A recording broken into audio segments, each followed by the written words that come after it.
a todos, meu nome é Beatriz Kopp e hoje eu vou falar sobre a caracterização de nanopartículas de sílica amorfa para ensaios de citotoxicidade.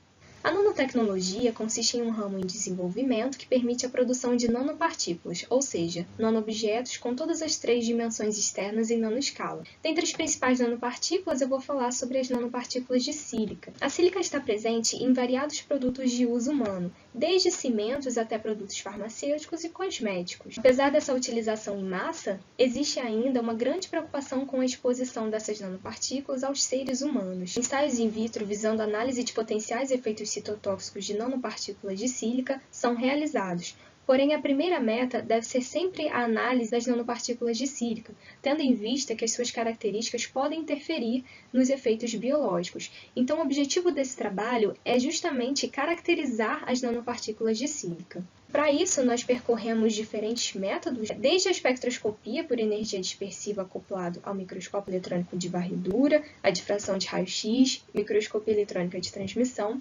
sonicador ultrassônico e espalhamento de luz dinâmico, conhecido como DLS. A análise elementar, realizada através da espectroscopia por energia dispersiva, confirmou a presença majoritária dos elementos oxigênio e silício, e a gente verificou também por MEV que a sílica apresenta uma forma aproximadamente esférica. A difração de raio-x fornece principalmente informações sobre a estrutura cristalina, e a natureza de fase da amostra analisada. Então, o pico de reflexão que nós verificamos no nosso ensaio confirmou a estrutura amorfa das nanopartículas de sílica. Além disso, nossas análises por microscopia eletrônica de transmissão demonstraram que as nanopartículas de sílica apresentam distribuição dispersa.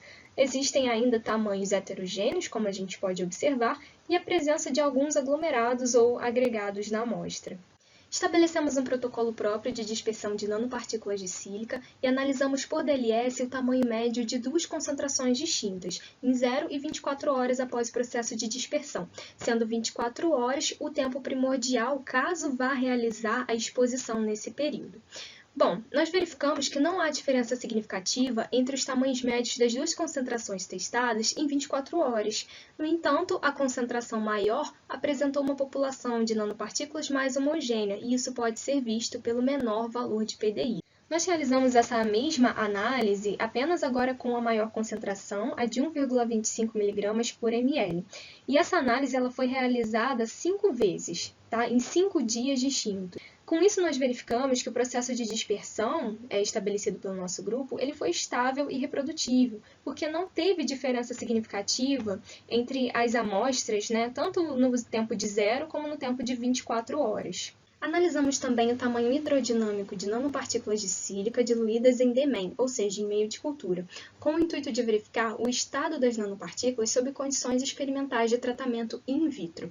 Então, o que acontece? Em geral, quando as nanopartículas entram em contato com fluidos biológicos, elas podem ser revestidas por uma dupla camada de proteínas, a chamada corona proteica. Essa camada ela pode afetar o comportamento das nanopartículas, ocasionando em perda ou ganho de função. Aqui, através do DLS, nós verificamos que houve um aumento do tamanho médio das nanopartículas diluídas em meio de cultura, e ao utilizarmos BSA, observamos uma diminuição, ou seja, observamos um tamanho bem próximo das nanopartículas diluídas em água, vistas anteriormente. E, com isso, nós concluímos que o BSA atua como um agente estabilizante nesse processo. Bom, nós analisamos também o potencial zeta das nanopartículas de sílica diluídas tanto em água como em meio de cultura, sem e com BSA. Só lembrando aqui que o potencial zeta é um indicador de interações repulsivas entre partículas. Em geral, para que uma suspensão de partículas seja considerada estável, ela deve estar em torno de menos 30 mV. Isso quando estamos falando de valores negativos. Nossos resultados apontam para uma população de nanopartículas estável quando diluídas em água e instável quando diluídas em meio de cultura. Isso pode ser ocasionado por conta da adsorção de proteínas às nanopartículas. Finalmente, com esses dados, ressalto a importância da caracterização físico-química das nanopartículas de sílica amorfa, que, de acordo com suas características inerentes, elas são capazes de interferir nos ensaios biológicos. Além disso, esperamos contribuir com a comunidade científica em prol de uma futura uniformização dos ensaios de caracterização de nanopartículas de sílica. E, por fim, esperamos também estar incentivando outras pessoas, outros pesquisadores, a realizarem as etapas de caracterização de nanopartículas que devem preceder esses ensaios de citotoxicidade in vitro. Com isso, eu encerro a minha apresentação e agradeço a atenção de todos.